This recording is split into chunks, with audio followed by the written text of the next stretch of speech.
ওই শাড়িটা সরিয়ে এখানে একটু আদর করে দেন না। এত জায়গায় আদর করে দিলাম, এখন আবার এখানেও দিতে হবে? সব জায়গায় দিয়েছেন, কিন্তু এখানে মনে হচ্ছে কম আদর দিয়েছেন। প্লিজ এখানে আরো আদর দেন। আজকে বিয়ের প্রথম রাত, আর আজকেই তোমার এত আদর চাই? আমার বরের কাছে আমি আদর চাইবো তাতে আপনার কি? আপনি আমাকে আদর দিবেন কিনা বলেন।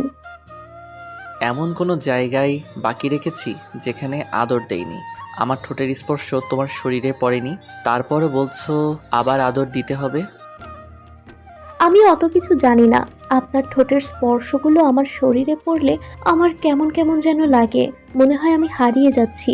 তাই আমার আরো আদর চাই। আপনি আমাকে এমন করে আরো আদর করে দিবেন। আরে বাবা, করছি তো। তুমি এত হাইপার হও কেন?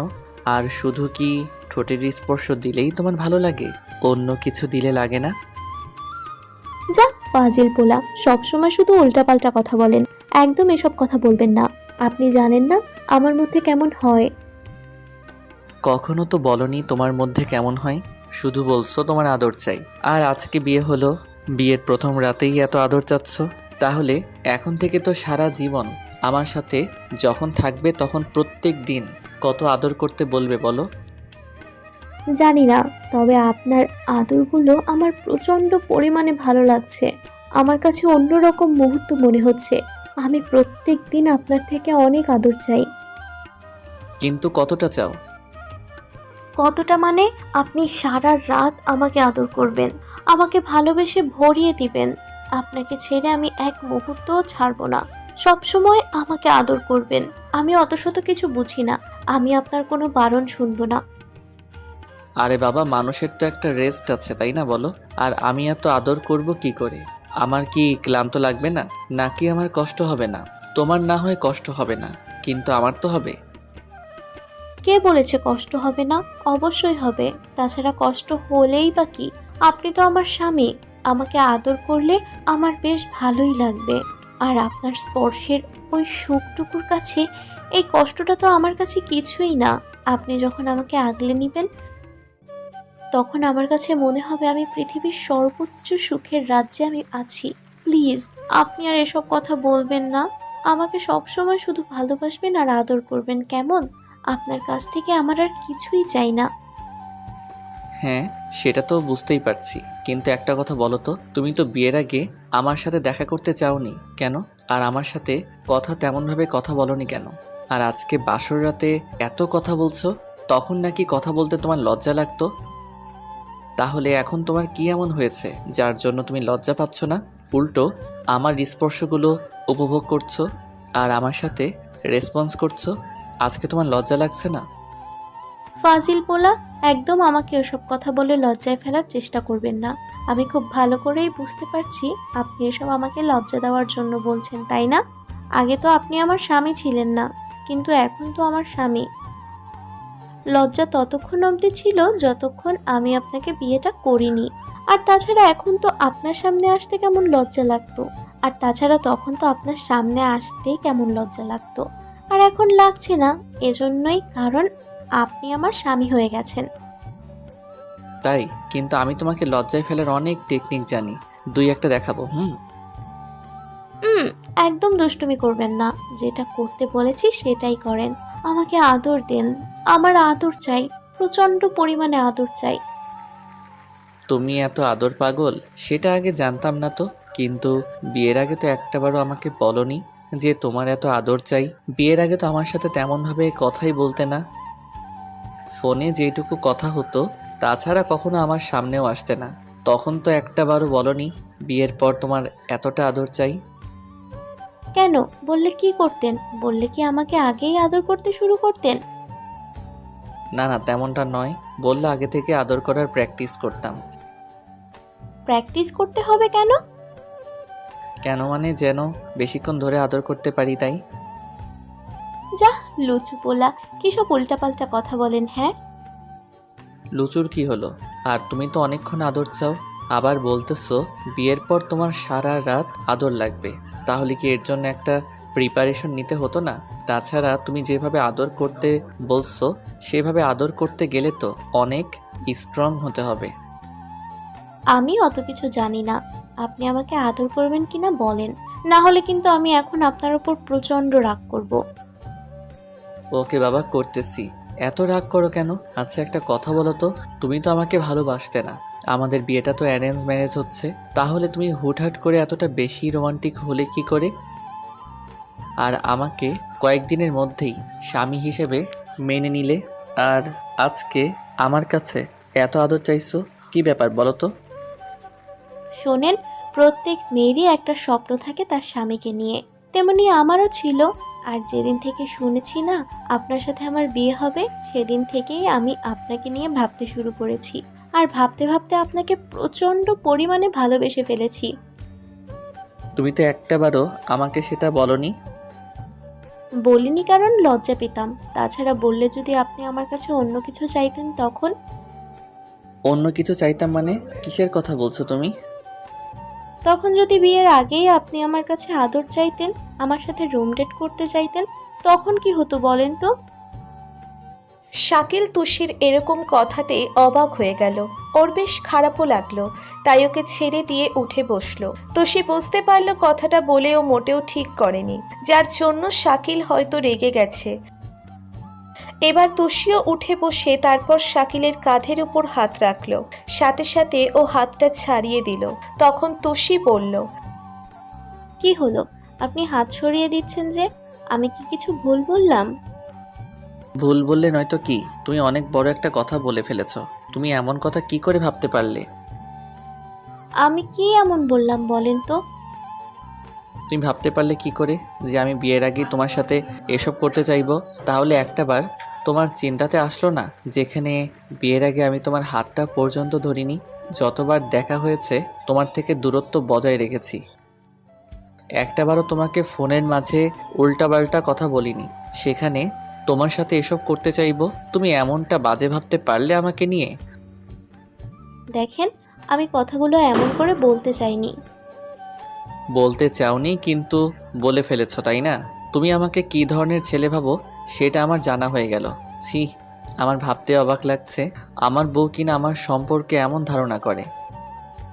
প্লিজ, আপনি রাগ করবেন না। আমি তো বললাম কথাটা এমন করে বলতে চাইনি, কিন্তু বলে ফেলেছি। তাছাড়া এখন তো এমনই হচ্ছে, তাই না বলেন? গার্লফ্রেন্ড বয়ফ্রেন্ডের মাঝে কী সব সম্পর্ক হয় সেটা তো আপনি জানেন। এজন্য আমি কখনো সম্পর্কে জড়াইনি। ভেবেছিলাম বাসা থেকে যার সাথে বিয়ে দেবে তাকে বিয়ে করে নেব।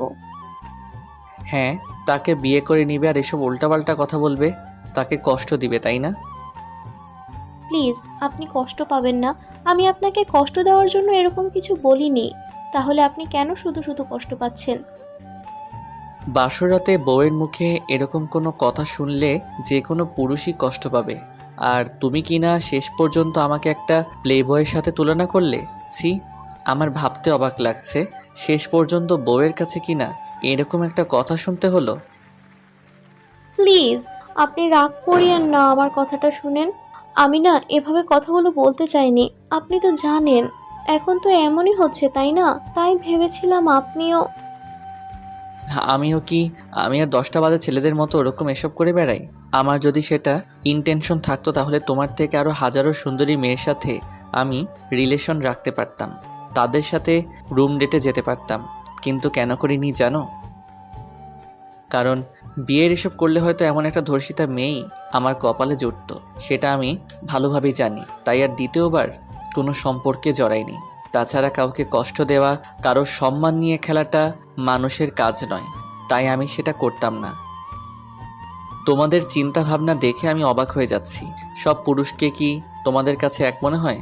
যেখানে তোমরা প্রায়ই বলো সব মেয়ে এক না, তাহলে সব পুরুষ কি এক হয় বলো? প্লিজ, আপনি কষ্ট পাবেন না। দেখেন, আমি তো কথাগুলো এভাবে বলতে চাইনি। তারপরও জানতাম নাকি যে আপনি রাগ করবেন, কষ্ট পাবেন। দেখেন, আমি আর কখনো এসব কথা বলবো না। প্লিজ একটু কথা বলেন আমার সাথে। দেখেন, আমি ভুল করে ফেলেছি। আপনি তো জানেন আমার বয়সটা তত বেশি নয়, তাই কখন কি বলে ফেলি সেটা নিজেও জানি না। আব্বু আম্মু তো আপনাকে বলে দিয়েছিল, তাহলে এখন আপনি সেটা কেন বুঝতে চাইছেন না? আরে তুমি কান্না করতেছো কেন? এখানে আমি কিন্তু কান্না করার মতো কিছু বলিনি। প্লিজ কান্নাকাটি করো না। তাহলে আপনি আমার উপর রাগ করে আছেন কেন? আপনি জানেন না আমি কতটা ইমোশনাল। আমি আপনি আপনার অবহেলা নিতে পারি না।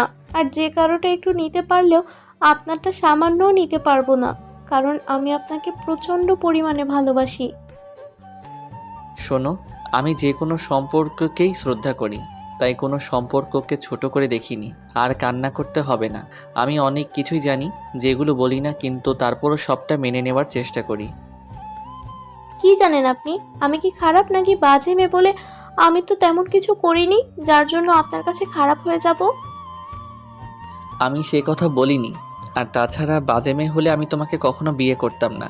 আমি তোমার সম্পর্কে খোঁজখবর নিয়েই তবে বিয়ে করেছি। শাকিলের কথাতে তুষি মাথা নিচু করে রইল। তখন শাকিল ওর মুখের দিকে তাকিয়ে একটু হাসার চেষ্টা করে বলল, তুমি কি ভাবো আমি কিছুই জানি না? আমি সবটাই জানি। তুমি যে তন্নির ছোট বোন, সেটা আমার খুব ভালো করেই জানা আছে। তোমার ফ্যামিলি সম্পর্কে আমি জানতাম না বলে এটাও জানবো না যে তোমার বোনকে কিংবা তুমি কোন পরিবারের মেয়ে। তোমার আপুর সাথে আমার 6 মাসের সম্পর্ক ছিল। তুমি আমার এক্স গার্লফ্রেন্ডের ছোট বোন, সেটা আমার খুব ভালো করে জানা আছে। তারপর আমি সবটা জেনে শুনে তোমাকে বিয়ে করেছি। কারণ কেন জানো? ভেবেছিলাম তোমার আপু এমন একটা কাজ করলেও তুমি তার মতো হবে না, একটু অন্যরকম হবে। তার উপর খোঁজখবর নিয়েই বিয়েটা করেছি। আর সবচেয়ে বড় কথা কি জানো? তোকে দূর থেকে দেখে বিচার করতে নেই। তোমার আপুকেও করিনি, কিন্তু রিলেশনে জড়ানোর পর বুঝতে পেরেছি তোমার আপু কোন ধরনের মেয়ে। তারপর যখন সে আমার সাথে ব্রেকআপ করে দিল, তখন খারাপ লাগলেও ভেবেছিলাম যে আমার কপালে নেই, সে আমার থেকে দূরে সরে গেছে। তারপর যখন তোমার পরিবার থেকে তোমার সাথে আমার বিয়ের প্রস্তাবটা আসলো, তখন আমি জানতে পারি তুমি তন্নির বোন। তাই ভেবেছিলাম তোমার আপুকে একটু শিক্ষা দিব, এজন্য তোমাকে বিয়েটা করে নেই। আর তারপরেই আমাদের বিয়েটা ঠিক হলো, আর আজকে আমাদের বিয়েটা হয়ে গেল। আপনাকে আমার অনেক আগে থেকেই ভালো লাগতো। আমি যখন থেকে আপুর ফোনে আপনার ছবিটা দেখেছি সেদিন থেকেই আপনাকে আমার অনেক বেশি ভালো লাগতো। কিন্তু জানতাম না যে আপুর সাথে আপনার রিলেশন আছে। আপু বলেছিল আপনার সাথে নাকি তার ফ্রেন্ডশিপ। তারপর 6টা মাস আগে আপু একটা ছেলের হাত ধরে বিয়ে করে পালিয়ে গেছে আর আপনার সাথে ব্রেকআপ করে দিয়েছে। আমি ভেবেছিলাম আমি এরকম কিছু করব না, যেহেতু আপনাকে পছন্দ করি। ভালোবাসি কিনা জানতাম না। তারপরও আব্বু আম্মুকে বিষয়টা বলি, ওরা প্রথমে মানছিল না। তখন আমার একটা ফ্রেন্ডকে দিয়ে ওদের রাজি করালাম। ওরা আপনার বাসায় কথা বলল, তারপরে আমাদের বিয়েটা হলো। কিন্তু আপনি তো একটাবার আমাকে বলেননি যে আপনি আমার আপুর বয়ফ্রেন্ড। দেখো, যেটা পাস্ট সেটা চলে গেছে, ওসব নিয়ে আমি ভাবতে চাই না। আমি তো আপনার ভবিষ্যৎ, তাহলে আমাকে নিয়ে ভাবেন প্লিজ। আমার উপর রাগ করে থাকবেন না। এক্স গার্লফ্রেন্ডের বোন বলে আমাকে এভাবে কষ্ট দিবেন না প্লিজ। না পাগলি, তোমাকে কখনো কষ্ট দিব না। তোমার আপুকে ভালোবাসতাম কিনা জানি না, কিন্তু এই পিচ্চিটাকে প্রচণ্ড পরিমাণে ভালোবাসি। তুষি বুঝতে পারল শাকিলের রাগটা কিছুটা কমেছে, তাই তো ও শাকিলের কাছে এসেই বুকে মাথা রাখলো। তখন শাকিলও ওকে জড়িয়ে ধরে মাথায় হাত বোলাতে লাগলো। তারপর একটা সময় তুষি ওকে ছাড়িয়ে নিয়ে ওদের 4 ঠোঁট এক করে দিল। শাকিল তুষির সাথে কিস করতে করতে ওকে নিয়ে বিছানায় শুইয়ে দিল। তখন তুষি ওর শার্টটা খুলে দিলে শাকিল ওর শরীর থেকে কাপড়গুলো খুলে দিতে থাকে আর শরীরের সব জায়গায় চুমু দিতে লাগলো। শাকিলের এমন স্পর্শ পেয়ে তুষি আবারও মাতাল হয়ে যায় আর শক্ত করে বারবার ওকে আঁকড়ে ধরতে শুরু করে। শাকিলের মনে পড়ল তখন তুষি ওর নাভির উপর আদর দিতে বলেছিল, তাই শাকিল ওর পেটের উপর থেকে শাড়িটা সরিয়ে তারপর নাভির দিকে কিছুক্ষণ তাকিয়ে রইল। তখন তুষি ওখানে আদর নেওয়ার জন্য শাকিলের চুলগুলো ধরতেই ও একটা মুচকি হাসি দিয়ে তুষির নাভিতে বেশ কয়েকটা কিস করে দেয়। সাথে সাথে তুষি শক্ত করে শাকিলের মাথাটা ওর পেটের সাথে চেপে ধরে।